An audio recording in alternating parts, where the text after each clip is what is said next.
네, 여러분 안녕하세요. 네, 엔캠을 말씀을 드리는데, 자, 엔캠에 대해서 여러분들이 굉장히 놀라셨을 것으로 보여집니다. 자, 보셨다시피 단기 순손실 규모가 무려 5,669억이에요. 단기 순손실이 이 정도로 어마어마하게 났다는 것을 보고 여러분들이 이제 놀라실 가능성이 좀 있었는데, 사실 이거는 파생상품 평가 손실분이 이러한 단기 순손실을 크게 만든 건데요. 네, 여러분 이게 잘 이해가 잘 안 가시죠? 네, 그래서 이거 의미를 좀 말씀드리고 주가 영향을 말씀을 드릴 거예요. 그리고 영업 손실도 가만히 보시면 작년 3분기까지는 그럭저럭이었는데 4분기에 상당히 많이 발생을 했어요. 그래서 이 부분의 원인과 영향도 제가 말씀을 드리도록 하겠습니다. 네. 자, 중요한 오늘 말씀입니다. 잘 듣고 좋은 참고가 되셨으면 좋겠다는 생각이고요. 그리고 이제 영상 후반부에는 실적주를 하나 말씀을 드릴 겁니다. 엄선한 실적주인데요. 네, 요거는 엔캠과는 별도로 여러분들 번외로 여기서는 큰 수익 좀 내시기 바랍니다. 자, 그럼 엔캠 바로 말씀드릴게요. 네. 여하튼 제가 이 엔캠에 대해서는 계속 방송을 드릴 거예요. 구독, 좋아요, 알림 설정 많이 응원해 주시면 제가 정확하고 신속하고 그 좋은 영상으로 여러분들 찾아뵙겠습니다. 자, 서두에 제가 말씀을 드렸어요. 그죠? 그러니까 여러분들이 이제 굉장히 놀라신 상황입니다. 근데 이제 단기 순손실부터 보면 5,669억이에요. 재작년에는 500억밖에 안 됐거든요. 손실 규모가. 네, 이렇게 크게 늘었습니다. 보시면 전환사채 등 파생상품 평가손실 발생 막 이렇게 써 있어요. 그러니까 여러분들이 이거 보시면은 이거 도대체 뭔지 감을 이제 못 잡으실 수가 있는데 전환사채를 지금 현재 갖고 있잖아요. 엔팀에서. 근데 이거를 이제 이게 주식으로 전환되기 전에는 어, 일단 이거를 부채로 인식을 하는 거거든요. 부채로 인식을 하는 것인데 이 주가가 작년도에 엄청 상승을 했을 때 그때 상황을 이제 나타내 준 겁니다.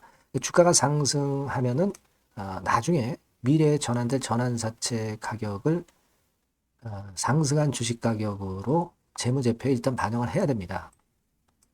그죠? 그러다 보니까 이 부채가 이게 커지게 된 거죠. 엄청 커지게 된 거예요. 그러니까 기업의 회계상으로 손실이 발생한 겁니다. 이게 뭐 현금을 수반한 거는 아니기 때문에 사실은 이론적인 손실일 뿐이다라고 볼 수밖에 없는 거예요, 여러분.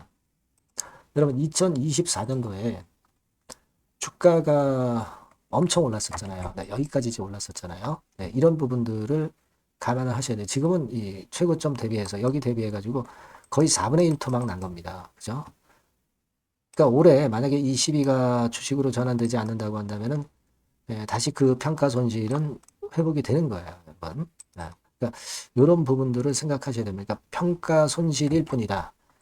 현금이 수반되지 않는 것이다. 이걸 생각할 필요가 있고, 그 다음에 제가 말씀드릴 거는, 물론 이제 앞으로도 지금 엔캠과 관련해서 여하튼 이 재료가 나와서, 이 실적 발표가 나와서, 자, 외인들 같은 경우 수급이 어떻게 변할까, 이런 부분들은 제가 실시간으로 오늘 이후 상황에서는 텔레그램 방에서 바로 실시간 정보를 바로바로 드릴 거야. 그만큼 지금 현재 상당히 중요한 순간이잖아요.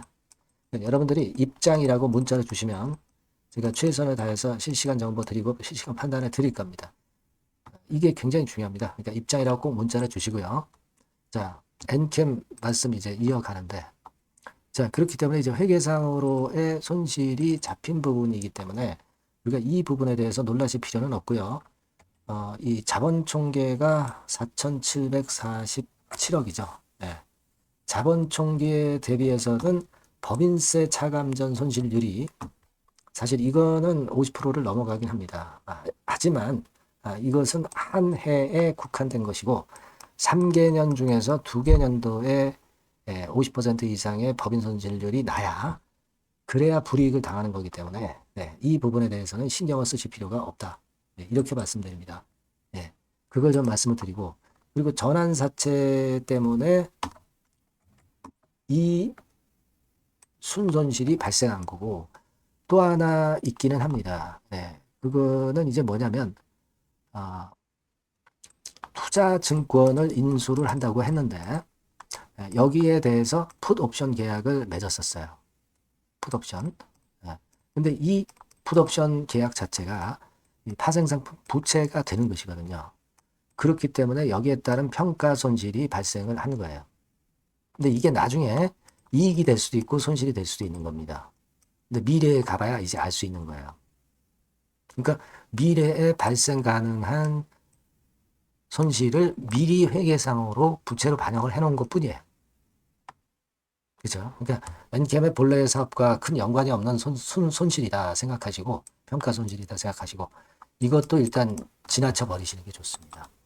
다만 이제 영업적인 면에서 647억 손실이 났잖아요. 그죠? 재작년에는 30억 이익이 됐었는데 특히 4분기에 손실이 영업 손실만 한 478억이에요. 그러다 그렇게 급격히 4분기께 증가하다 보니까 영업 손실이 크게 는 겁니다. 그죠? 그러니까 이 부분만 일단 좀 아쉬운 거고 그거는 이제 주가가 충분히 4분의 1 토막 정도 났기 때문에 선 반영된 부분들도 있는 거라고 보셔야 될 거로 생각이 됩니다. 최근에 외인들이 계속 들어와서 좋은 흐름이었는데 이 재료 때문에 외인들이 수급을 어떻게 가져갈 것이냐 이걸 좀 봐야 될 것 같습니다만은 여러분들이 생각하시는 충격적인 사태는 벌어지지 않을 겁니다. 아까 말씀드린 사유 때문이기도 하죠. 물론 이제 하락의 압박으로 단기적으로는 작용할 수 있지만 이것이 지금 현재 계속 주가를 급락을 연속시키는 그런 패턴은 아닐 거예요. 여튼 오늘 이후 상황을 보고 제가 여러분들께 그 정보를 바로바로 드릴 테니까 이 전번으로 엔캠이라고 문자를 한번 주세요. 문자 주시는 분에게는 이 부분 바로 말씀을 제가 드리고 업데이트 할 겁니다. 그리고 아까 말씀드린 텔레그램 방으로 꼭 들어오세요. 입장이라고 문자 주신 분에게는 오늘 이후 상황에서 실시간의 정보를 바로바로 말씀을 드릴 겁니다. 꼭 문자를 주셔야 여러분들이 대처할 수 있다. 그렇게 말씀드릴게요. 최선을 다하겠습니다. 문자 주시고요. 그리고 제가 실적주 말씀드린다고 그랬잖아요. 요거 말씀드릴 테니까 말씀 잘 듣고 꼭 대박 내시기 바랍니다. 네, 실적주입니다. 이번에 기대가 크게 되는 실적주에 대해서 소개를 드리려고 해요. 자, 주가는 6,000원에서 한 12,000원 사이입니다. 여러분들이 공략하기 좋은 가격대죠. 섹터는 이제 너무 소형주도 아니고요. 너무 대형주도 아닌 중형주라고 보시면 됩니다. 그리고 시총은 3천억에서 7천억 정도 수준입니다. 네, 그런 종목이에요. 목표 가격은 100% 더블 가격을 목표로 하고 있고요. 투자 기간은 1 내지 2개월입니다. 자, 이 종목의 주봉 주가 차트를 먼저 한번 보실까요? 네. 자, 주봉 차트는 이렇게 현재 보실 수 있는 모양입니다. 이 주봉 차트에서 확인이 됐듯이 5, 6개월 정도 쭉 올라갔다가 5, 6개월 정도 조정을 받았다가 이제 막 치고 올라가는 그런 국면이에요. 여러분들 보시면 아시겠지만 20주선 위에 바로 올라타기 시작하고 있죠. 네. 요때부터 반전이 시작돼 가지고 양봉이 장대 양봉이 밑바닥에서 3개 나오면서 20주선 위에 딱 올라타 앉아 있는 그런 모습입니다. 그러니까 다시 시작이 되는 그 초기 국면이기 때문에 매력적이라고 볼 수가 있는 겁니다. 예. 그러니까 반등을 넘어서 이제는 재상승할 수 있는 국면으로 돌입을 했다. 네. 이렇게 보시면 되는 종목입니다. 네. 그렇게 아시면 되겠고요.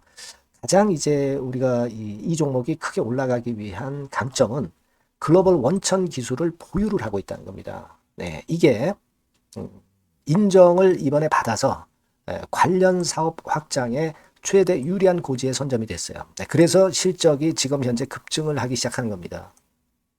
법적인 문제도 다 해소가 됐고요. 그리고 무슨 수입이 계속 지속적으로 이제 들어올 거예요, 여러분. 네, 그래서 지금 현재 이 건이 모멘텀이 돼서 시세를 내기 시작하는 겁니다.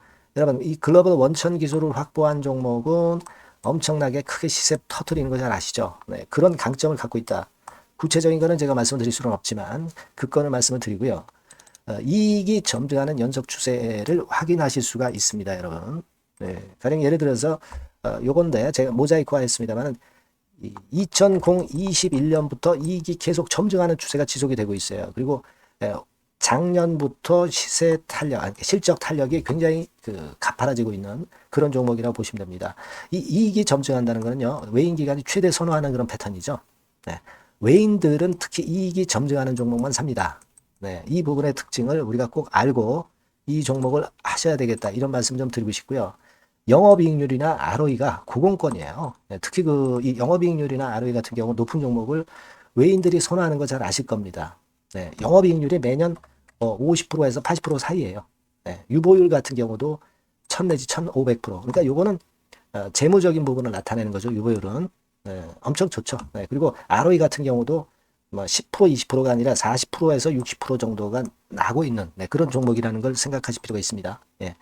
그리고 우리가 유동성 같은 경우도 있어야 되잖아요. 예. 앞만 좋으면 뭐래요. 예. 증자하고 자꾸 주식 찍어내면은 소용이 없거든요. 네. 유동성을 우리가 살펴볼 필요가 있는데, 유동성 같은 경우는 작년 기준으로 600 내지 900억 정도가 있어요. 그러니까 최근 몇 년간 가장 최대의 현금을 보유하고 있습니다. 왜?